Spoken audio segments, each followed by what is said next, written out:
সানমাৰী flyover পৰ্যন্ত অংশটো আমি 31 মাৰ্চ তাৰিখে বহাগ বিহুৰ আগতে আমি সম্পূৰ্ণ কৰি মুকলি কৰি দিম। অৰ্থাৎ আপোনালোকক মই ড্ৰয়িংটো দেখুৱাবই পাৰিলোহেঁতেন। আমাৰ যিখন ফ্লাইঅভাৰ আছে ফ্লাইঅভাৰৰ মূৰত এইখন লাগি যাব নুনমাটিৰ পৰা। তাৰপিছত নুনমাটিৰ ফালে আৰু কোনো কনষ্ট্ৰাকশ্যনৰ কামো নাথাকিব। নুনমাটিৰ পৰা চানমাৰী এই গোটেই কনষ্ট্ৰাকশ্যনখিনি আমি 31 মাৰ্চত কমপ্লিট কৰিম। চানমাৰীৰ পৰা দীঘলী পুখুৰীখিনি আমি 2026 চনৰ জানুৱাৰীৰ ভিতৰত চেছ কৰিবৰ বাবে আমি প্ৰচেষ্টা হাতত লৈছোঁ। কিমান পাৰোঁ এমাহ দুমাহ ক'ব নোৱাৰোঁ, কিন্তু সেইটো প্ৰচেষ্টা থাকিব। কিন্তু লাহে লাহে আমাৰ মাটিৰ তলৰ কামবিলাক নোহোৱা হৈ যাব। তেতিয়া দুইফালৰ ৰাস্তাখিনি আমি ভালকৈ বনাই দিলে আজি যিখিনি অলপ যান বাহনত মানুহে কষ্ট পাই আছে সেইখিনিও লাহে লাহে নোহোৱা হৈ যাব।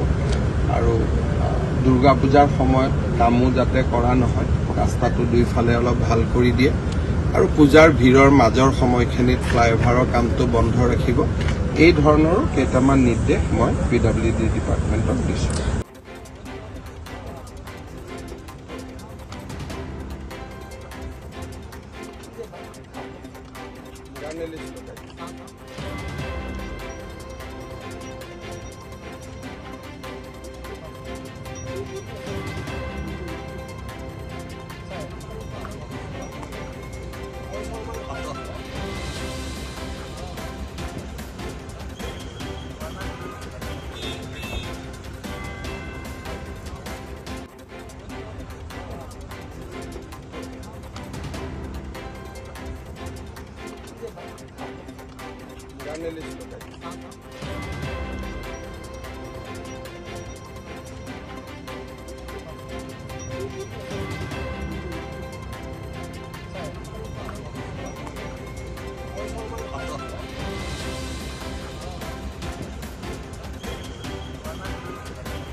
আপুনি চাই আছে ND24 সৰ্বশ্ৰেষ্ঠ নহয় সৰ্বোত্তমৰ দৌৰ।